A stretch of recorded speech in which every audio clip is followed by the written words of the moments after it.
questions. We'll get his reaction to yesterday's I election. missed you. I haven't been up here in this gallery for 4 weeks. It's sort of cold turkey. But second, when I heard the president a few hours ago, I couldn't believe my ears. And I thought that it needed a little bit of rebutting. So what about last night? Look, last night was a really good night for Democrats. And what happened last night doesn't bode well for President Trump and Republicans in 2020 and beyond. Obviously, we took back the House. That's far and away the most significant change. There's now a check on Donald Trump, and that is great news for America.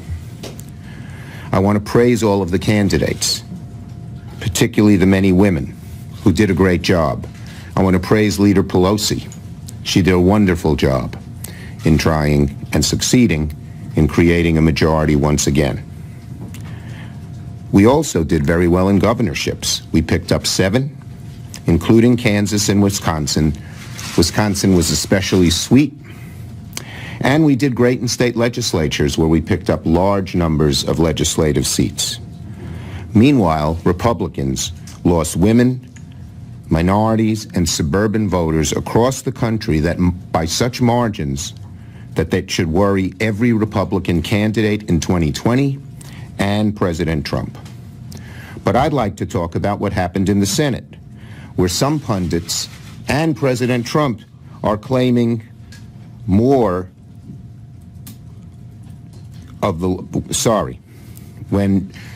what I want to do is rebut the fact that what happened in the Senate is equal or even close to equal to the losses that the president and the Republicans suffered elsewhere. Because nothing can be further from the truth. The president never seems to let reality get in the way of a good story. But when the president says that what happened in the Senate more than undoes the losses they suffered across the board elsewhere, he's delusional. Now, I won't mince words. It hurts to lose such talent and accomplished senators, dear friends like Claire McCaskill, Heidi Camp, Joe Donnelly. The Senate, their states, and the country will miss them dearly and will be the lesser for their absence. But when you look at the map that Senate Democrats were facing in 2018, Democrats did much better than most expected, and President Trump did a lot worse than many predicted. If you had said a year ago, when many were saying Democrats could well drop below the magic 40 number in the Senate, if we would have told you a year ago we're only going to lose 2 or 3 seats, people would have said, forget it, what are you smoking? Second, as you know, there were 25 Senate Democrats up for re-election. 10 of those in states that Donald Trump won. Of those 10 states, Democrats won 6. A majority of senators who ran in states that Donald Trump won in 2016 won in 2018, many by nice margins.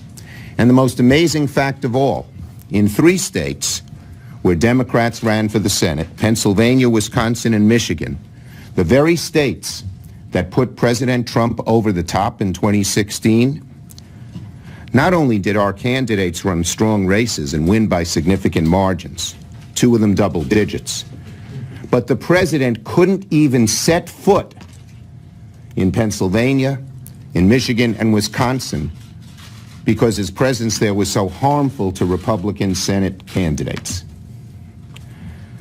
That certainly doesn't bode well for him in 2020. Now, he did make efforts in the reddest of states, states that he won by 19% or more. But let me tell you, you can't win the presidency and you can't run the country by just focusing on a handful of states that you won overwhelmingly. To brag that because he won North Dakota, that makes him a national, strong political presence, especially given in light of what everything else that happened last night, makes no sense. So I think all the crowing that Donald Trump is doing is way overstated. Given the map, we had a much better night than he's claiming. And finally, if you can only campaign in the reddest states that you won by 30 or 40 points in the last election, and no one wants you in large parts of America, that doesn't bode well for your political future. That's what I'd say to President Trump. For the president to claim that winning these types of seats in the Senate offsets the devastating losses he faced in the House, governorships, and state legislatures, and not even be able to win a majority of the Senate seats in states he won in 2016 is bad math. It's a nice spin. No one should buy it.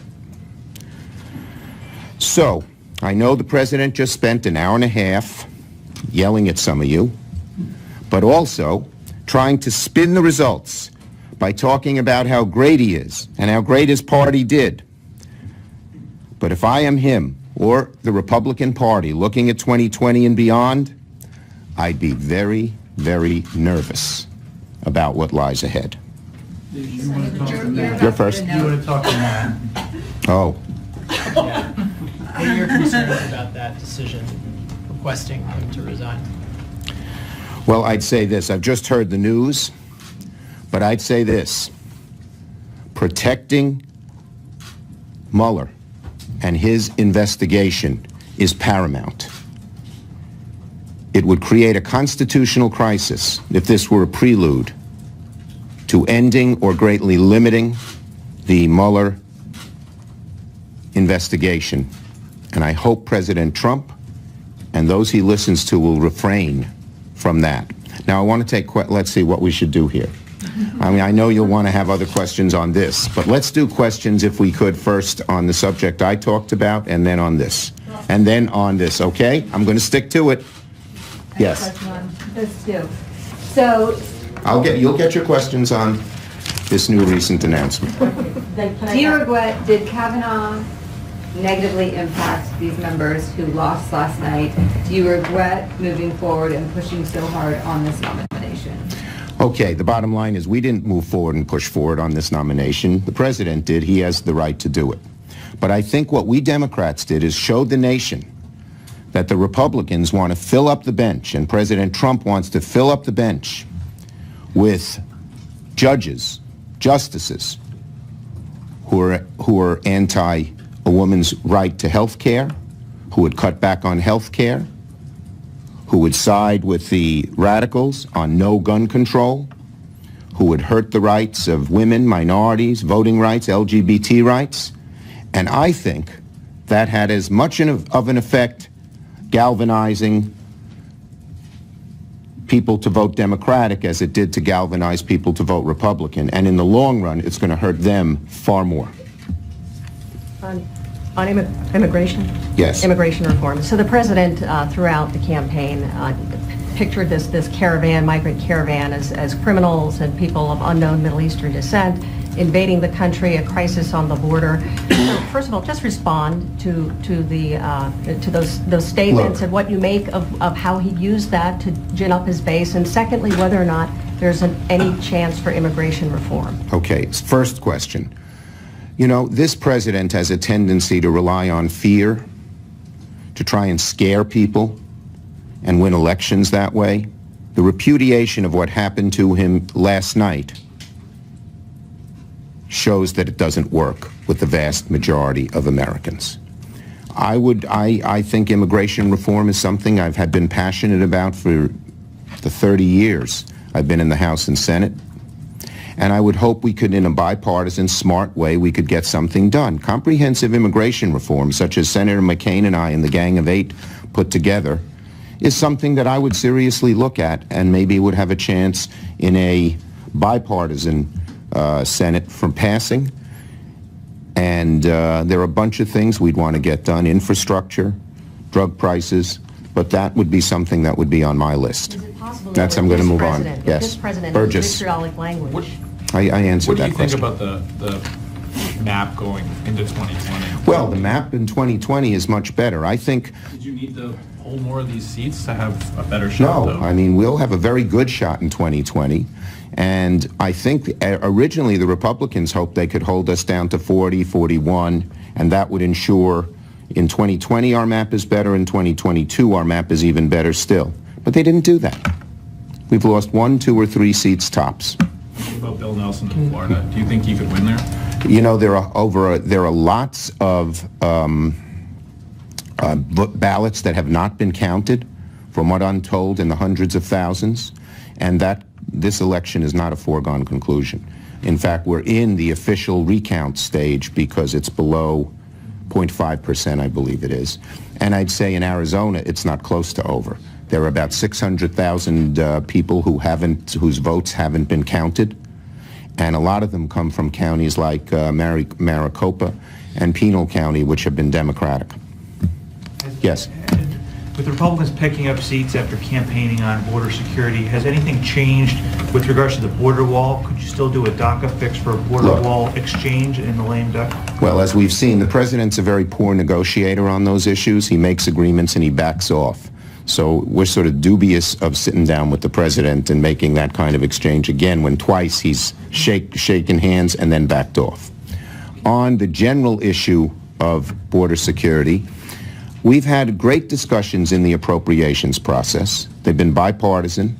Leader McConnell, Speaker Ryan, Leader Pelosi, and myself have come to agreements without any muss or fuss, in a very bipartisan way. About 70% of the budget's been passed.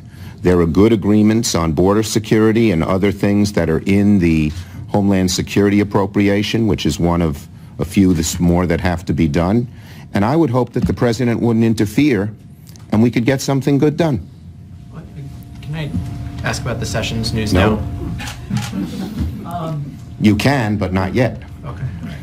In order to win a majority, do Democrats have to win in states beyond just states that were Obama or Clinton states? Right now, I think Tester and Manchin are the only two that will be left in the caucus that have won in states that are... Well, that's not true. There are several others who have won in states that are not. Doug Jones, okay. There you go. There's one. But you need more, and how do you win in those?